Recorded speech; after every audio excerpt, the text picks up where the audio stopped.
And so we come down to the third patron requested review for this month, which comes from the movie critic dude. What has he requested I do?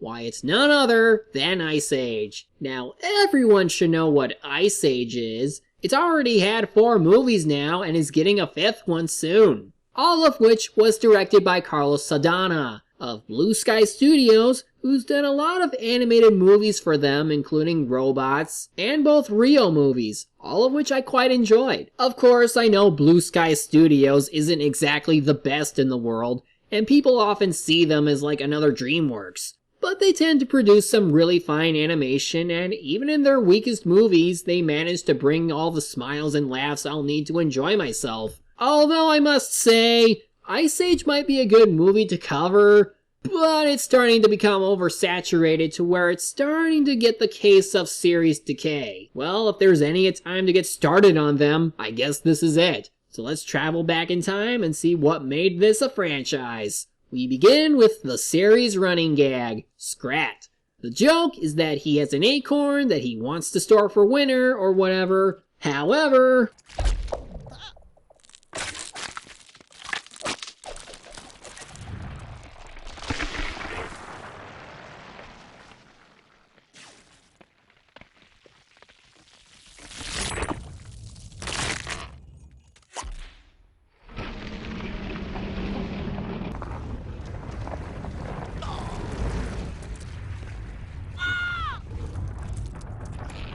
yeah, it's like even the Earth itself doesn't want him to succeed. Every bad thing that could happen, even in terms of disasters, can and will happen to him. But over time, the gags that involve him go way beyond what a normal animal would experience, and it can be funny, but for the sake of time, and this goes for any Ice Age movie I do really, I won't cover all of his scenes unless it's either really funny or actually relevant as far as plot or certain established subplots go. Anyway, the actual plot is that the Ice Age is happening, even though I would think it's already in effect.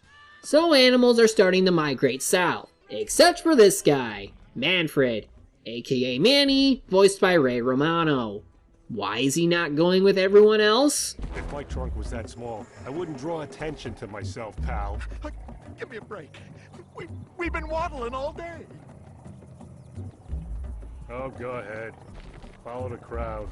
It'll be quieter when you're gone. Well, that answered little. He isn't good with people, but still. Next main character we have is Sid, voiced by John Leguizamo, who everyone knows as the Jar Jar of the series because his sole existence is to be annoying and dumb. However, to his credit, like Jar Jar, he at least improves over time to where he becomes tolerable, and that he actually learns stuff to where he becomes an endearing character. But for now, enjoy the fruits of his stupidity as he ruins the meal of these 2 Brontops brothers, or are they subtly gay?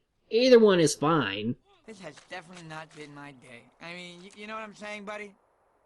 Oh, what a mess. Hey, you rhinos, you know, you have really tiny brains. Did you know that? No, it's just a fact. No offense. Well, you probably don't even know what I'm talking about. Oh, yummo. A dandelion. Must be the last one of the season. Oh, Carl. Easy, Frank. He ruined our salad. See, it takes time to build up his likability, as all dumbass comic relief characters have this problem. He'll either become likable through sheer comedy or through sheer action. He ends up running into Manny, who at first doesn't want to get involved, but then... Look, we're gonna break your neck so you don't feel a thing. How's that? Wait a minute. I thought rhinos were vegetarians. An excellent point. Shut up. Who says we're gonna eat them after we kill them? Yeah, come on, move it. You know, I don't like animals that kill for pleasure. He might not like people, but he at least has standards, and that killing for pleasure is wrong. You were bluffing, huh? Yeah, that was a bluff. Well, at least he can kick some ass, which is to be expected as mammoths are very much to their namesake, and like it or not, Manny is going to be stuck with Sid since he's not going to leave his side. Not that Sid will benefit from him, since Manny is more antisocial than most animals in real life. Oh, come on, nobody falls asleep that fast! Manny!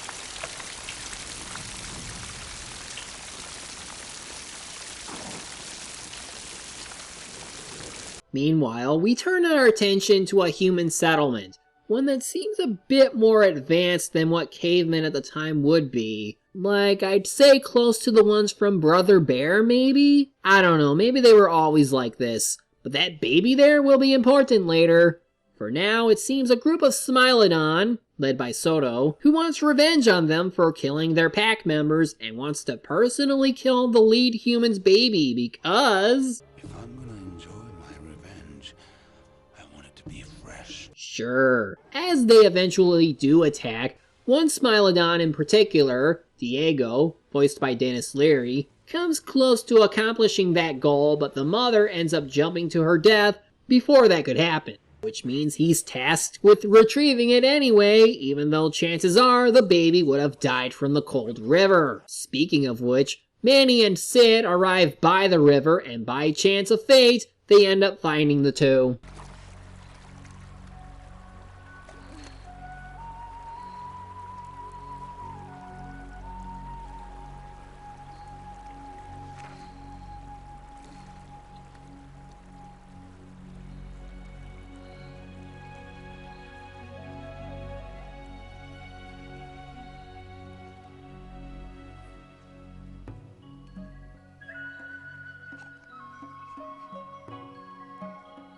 Now, it's always nice when an animated movie takes the time to be silent and let the scene speak for itself.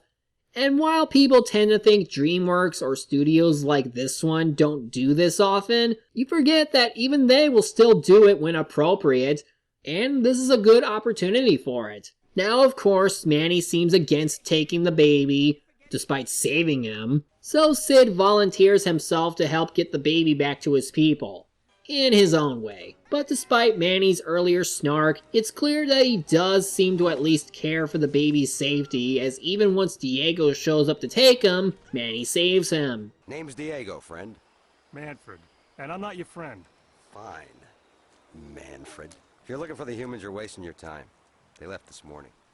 Thanks for the advice. Now beat it.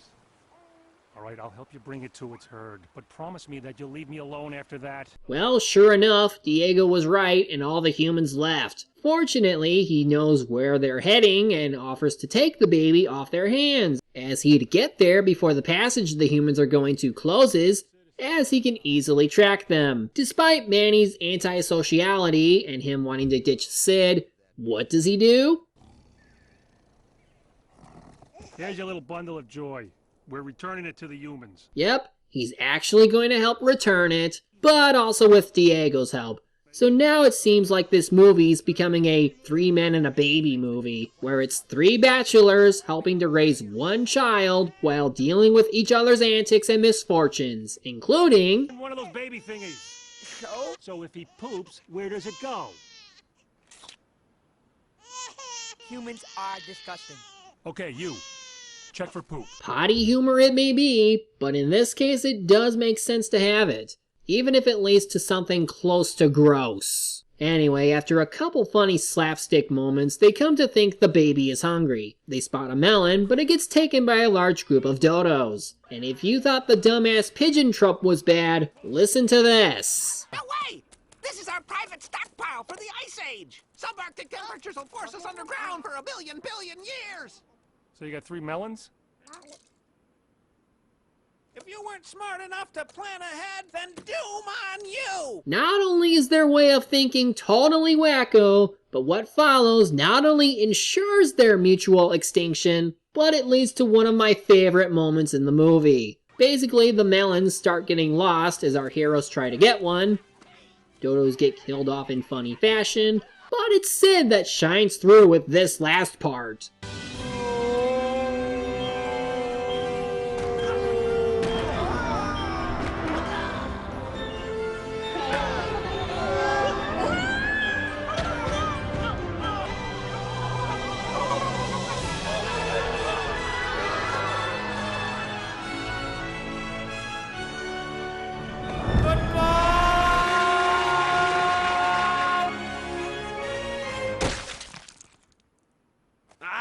Sid. Now we gotta find more food. And now you know why he's at least fun to watch. Dumb as hell, but he gets the funnier scenes. That night, as everybody goes to sleep, Diego shows us that he is still very true to his mission by not only trying to get the baby, but is forced to stop once he hears one of his pack members show up. What the? Go ahead, slice me. It'll be the last thing you ever do. I'm working here, you waste of fur. Frustrated, Diego. Tracking down helpless infants too difficult for... Dude, he was trying to pry him from the mammoth's trunk. Do you really think he wasn't going to succeed just now if you hadn't interfered? But good thing for them then, that if he brings both Manny and Sid along, they get a meal for them all. So that's something good to relay to Soto. The next morning, the baby, whose name is apparently Roshan, according to Wikipedia, is missing. And it's all because of Sid, who is trying to attract some female sloths with bulges on their chests. Okay, either this is yet another example of anthro character softcore fan service, or this is where the minks from One Piece evolved from. This does give Manny a chance to play with him, and even if he doesn't want us to know it, there's definitely a daddy figure hiding underneath all that fur. And really, their interactions are the most heartwarming. Manny is probably one of the biggest jerks around, but he still has compassion and care to where, despite wanting for bad to happen, he would never let it happen, when push comes to shove. And it's stuff like this that when done right, it feels genuine and not entirely forced. Some movies do it better, but any instant of it happening means it can't be all that bad. After a funny montage of them traveling places, which does actually include Scrat, as this is one of the few times he's somewhat intertwines with the plot. Diego does actually spot the humans, but because he wants to get everyone to his pack, he makes a detour through an ice cave, with some visual gags and an ice slide. This is another funny scene that should be seen without me showing. But this next one is important because it actually explains Manny's backstory in yet another mostly quiet manner.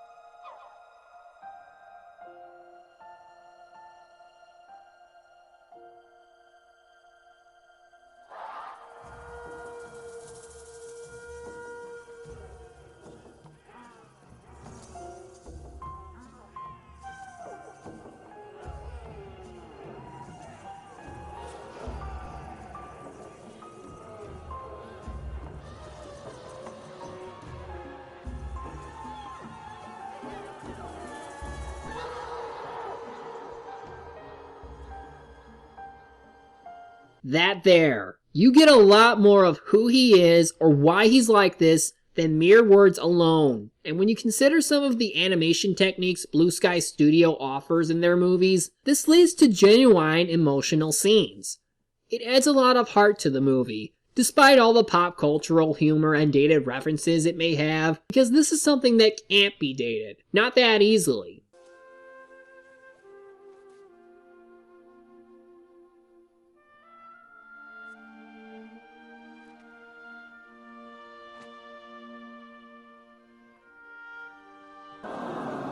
As they continue on their way, they pass through a lava river that begins erupting around them. Diego nearly bites it, but Manny ends up saving him, showing that despite what we know, Manny still trusts him and considers him a friend. Speaking of Diego, his pack doesn't really get too much screen time, which is a shame because until movie 4, Soto is the only real villain we have.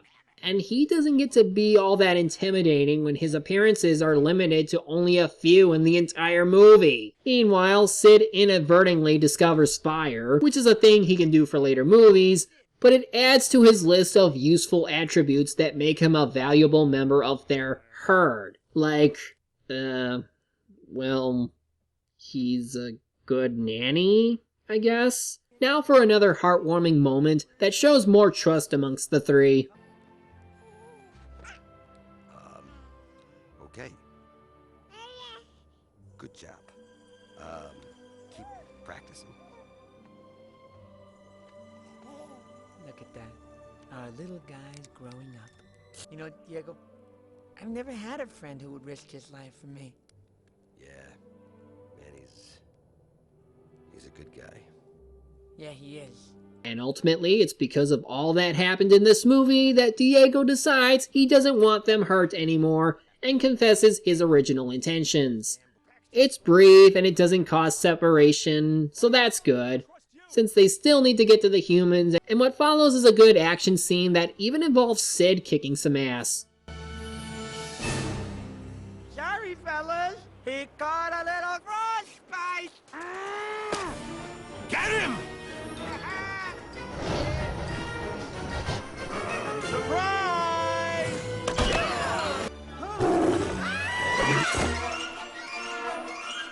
Survival of the fittest!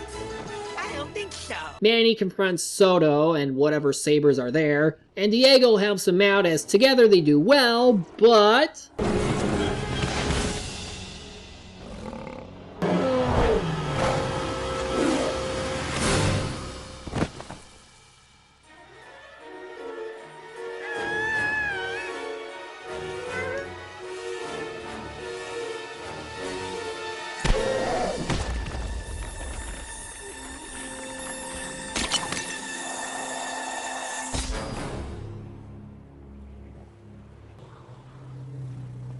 We were some team, huh? Were? Come on, we're still a team. I'm, sorry I set you up. You know me. I'm too lazy to hold a grudge. No crap! You gotta be strong. You have to take care of Manfred and Sid. Especially Sid. Well, not until he's older, and even then, this is the only movie we ever see him in. Though you'd think they'd try to bringing him back for something, maybe in the 5th movie. So the remaining heroes reach the humans, and at first it doesn't look good, but once the father sees Roshan, he quickly stops his comrades. It's also good that the humans don't talk, because it adds more to this rather emotional goodbye between Manny and Roshan. For after all that's happened, Manny at least sees some good in humans, and the tie's similar to his own family. Oh, and Diego lived, because the 9-cat lives thing. And how does it all end? Why, with one final Scrat gag, of course.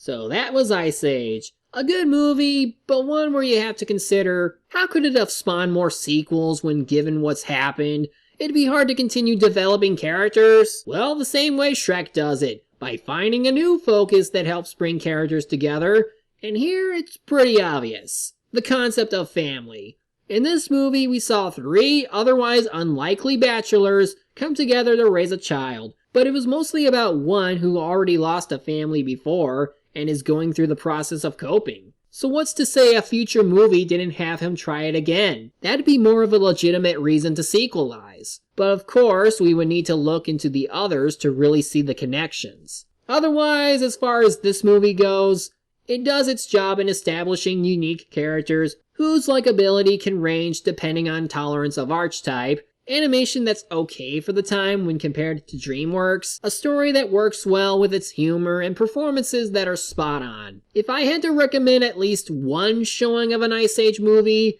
it'd have to be this one, but again, I'll need to see them all again before making that assumption. Blue Sky Studio fans won't be disappointed though. That concludes this month's batch of Patreon reviews. More will come in March if still present by then, but otherwise, stay tuned for this year's Christmas special.